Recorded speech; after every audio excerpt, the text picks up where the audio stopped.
Por décadas, a relação entre a igreja e os videogames foi marcada por uma tensão defensiva. Para muitos, o console era visto meramente como uma máquina de perder tempo, ou um território de dessensibilização moral. No entanto, para o cristão contemporâneo, essa visão é estrategicamente limitada em uma era onde a cultura digital é a língua franca. Ressignificar essa mídia é vital. Nós não estamos diante de um simples escape da realidade, mas de uma forma de arte capaz de explorar as profundezas da condição humana. O conflito é real. A percepção de entretenimento vazio contra o imenso potencial artístico e comunitário. Nosso objetivo aqui é demonstrar como, sob a ótica de fé, os jogos podem ser ferramentas para a glória de Deus. Quando olhamos para os mundos virtuais como extensões do mandato cultural de Gênesis, o chamado para cultivar e ordenar a criação, o ato de jogar deixa de ser futilidade e torna-se uma forma de mordomia. Afinal, nossa capacidade de projetar e habitar mundos nasce da nossa identidade como Imago Dei. Somos criativos porque fomos feitos à imagem do Criador.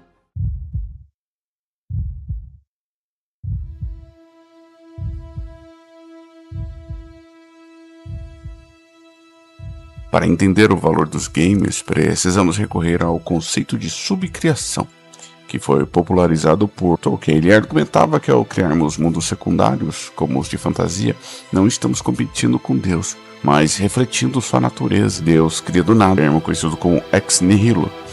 Nós, como supercriadores, reorganizamos os elementos do mundo primário para dar sentido às novas realidades. Nos videogames, essa subcriação ganha uma camada única, a interatividade. O jogador não é um espectador passivo, o ato de jogar é em si uma parte ativa da subcriação. Através das nossas escolhas, nós ordenamos o significado daquele universo virtual. Para que essa experiência tenha peso real, contudo, é necessário que as leis morais do mundo de Deus, a verdade, o bem e a beleza, sustentem a lógica interna do jogo. Quando o mundo virtual reconhece o sacrifício como algo nobre e a injustiça como algo a ser combatido, ele ecoa a ordem divina. Essa criatividade prática é o que nos prepara para a formação de um caráter sólido.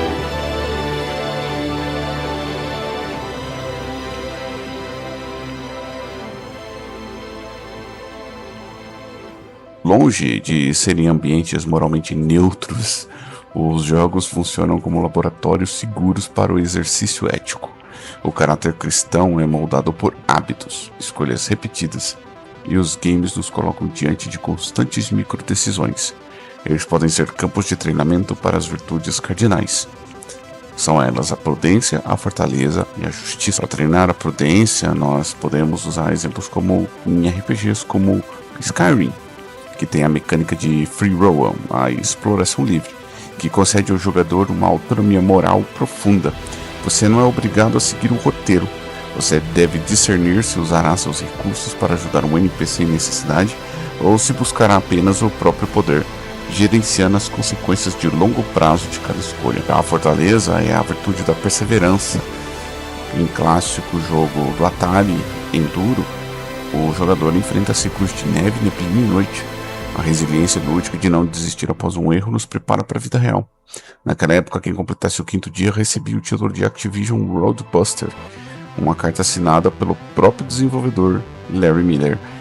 Esse prêmio é uma metáfora poderosa, o reconhecimento do mestre após a perseverança em meio à neblina das dificuldades.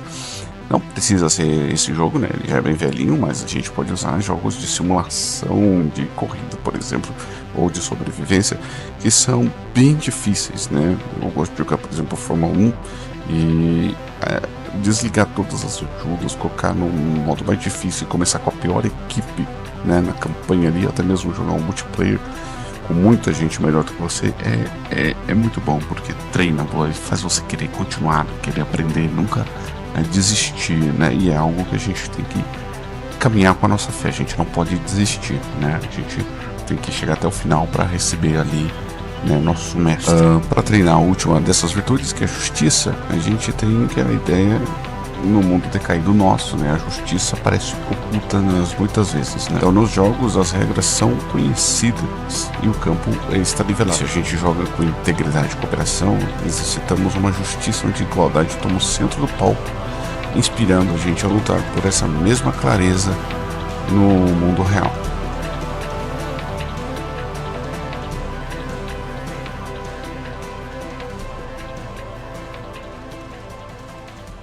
O ambiente online é um dos maiores campos missionários não alcançados. Milhões buscam pertencimento em guildas e clãs, muitas vezes mergulhados em toxicidade. E a presença cristã aqui vai ser estratégica e relacional. Comunidades como Guilda Gods Gamers criam espaços seguros para o discipulado, onde o ferro afia o ferro. No Brasil, o projeto UM Players demonstra o poder do sal e luz de forma concreta, através de transmissões na Twitch. Eles chegaram a mobilizar doações de 1 kg de alimento para cada novo inscrito no canal. O testemunho aqui não é apenas falar de Jesus no chat, mas demonstrar paciência com o iniciante e integridade nas regras. Ser um jogador cristão excelente é uma forma de evangelismo relacional que transforma um lazer em uma oportunidade de serviço. Pois é, a gente não precisa ficar achando que o jogo pode ser só para lazer. Se você tem dificuldades assim em se comunicar com as pessoas, não acho que você não vai conseguir transmitir o evangelho. Há várias formas de transmitir o evangelho. E como eu digo aqui, até no seu jogo você consegue transmitir o evangelho. Você está jogando multiplayer, você consegue chegar ao coração das pessoas. Você consegue diminuir essa toxicidade, né? A gente consegue ser sal e luz até no mundo virtual, entende?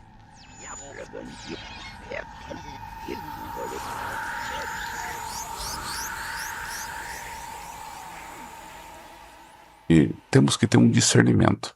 O equilíbrio entre a liberdade cristã e a vigilância é essencial para evitar sensibilização moral. Precisamos aplicar o filtro que encontramos lá em Filipenses capítulo 4, versículo 8. Aqui o discernimento deve ser distinguido do legalismo. O legalismo é como seguir rigidamente um meta ou um guia de jogo sem entender a alegria da experiência. O discernimento, por outro lado, é conhecer as regras do mundo primário, as leis de Deus, para desfrutar com a sabedoria dos mundos secundários. O que eu quero dizer aqui, por exemplo, você vai jogar o jogo, mas você, em vez de jogar pela experiência, por gostar de jogar, você abusa de certas coisas, né? Por exemplo, você vai começar a jogar ali sem entender nada e pegar um tutorial, um passo a passo e quer se tornar melhor do jogo ali do nada, mas você está seguindo os passos de outra pessoa, quando você deveria estar construindo sua própria experiência ali dentro do jogo. Usar meta, eu vou pegar um item que é muito apelão, muito ignorante e eu vou ganhar. Você se torna forte sem ter aquela alegria de passar pelos perrengues, entende? Você tem que ter esse discernimento, você tem que aprender, tem que ter aprendizado, porque na vida é aprendizado, você tem assim, passe livre para tudo. Então, quando você for escolher um jogo, você vai ter que seguir esse guia que eu vou passar para vocês com 4 perguntas. Este jogo glorifica a agressão gratuita ou narra uma luta legítima contra o mal? A construção deste mundo trata o bem como o mal ou a justiça como injustiça? Eu consigo enxergar a digital de Deus, beleza, ordem e sacrifício nesta obra? O tempo investido serve como descanso sabático restaurador? Ou tornou-se uma idolatria que vai escravizar minha rotina? Cara, se você conseguir responder, vocês vão conseguir jogar o jogo. E por que eu digo isso? A primeira pergunta: esse jogo glorifica a agressão gratuita ou narra uma luta legítima contra o mal? Vamos lá. GTA. Qualquer GTA tem boas histórias. Os jogos de GTA têm boas histórias. Mas você joga como um cara mal que tem que lutar contra o cara mal. E você comete muitos atos violentos para chegar a esse ponto da história. Mas se eu jogo, por exemplo, um Call of Duty, um Battlefield, um Skyrim, qualquer outra coisa, você é uma pessoa boa, né? Você é um soldado, um guerreiro que tem que lutar contra algo maligno, né? Um terrorista, um grupo terrorista.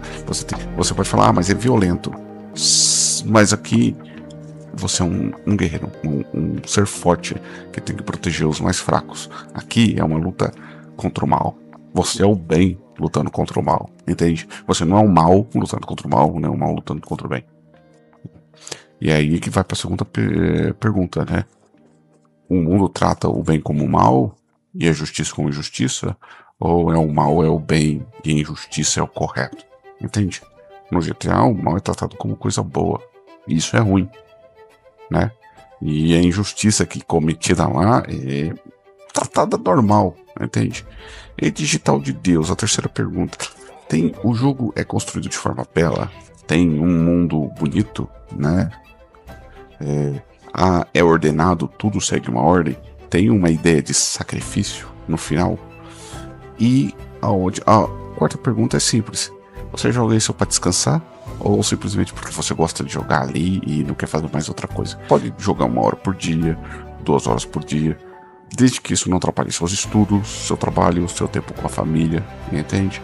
Tem gente que almoça jogando e a família tá lá na sala, tá lá na cozinha comendo, a família chega de viagem, vem, todo mundo conversar, a pessoa tá jogando, você tranca no quarto, né? Passa o fim de semana inteiro, sei lá, tem festas de aniversário, de amigo pra ir, tá ali.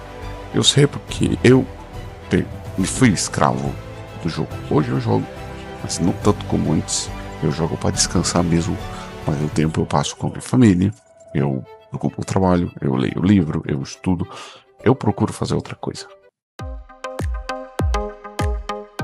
Devemos entender que o videogame, quando ele é redimido pela cosmovisão cristã, amplia nossa compreensão da grande história de Deus. Ele nos permite participar da subcriação, treinar virtudes e servir ao próximo em campos missionários digitais. Então jogue com excelência e gratidão e veja a tecnologia como um presente de Deus para o florescimento da humanidade. Quando você segurar o controle, ou o celular, ou pegar o mouse e o teclado, faça isso com o coração voltado para o reino de Deus. Porque cada desafio superado torna-se uma pequena celebração da criatividade e da perseverança que o próprio Criador plantou em você. Mantenha Jesus no controle de sua vida e deixe que a alegria do descanso fortaleça a sua caminhada real. Jogue para a glória de Deus. Amém.